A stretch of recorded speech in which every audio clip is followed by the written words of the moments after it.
सुंदर दिखत कर मुखड़ा दिखत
मैं तो बहुत बया करत हूँ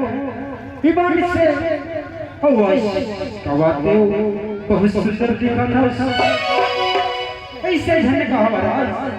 मैं तो हमेशा ऐसे करत हूँ नहीं आज ईमान से बहुत सुंदर दिखा था ऐसे लगता है हाँ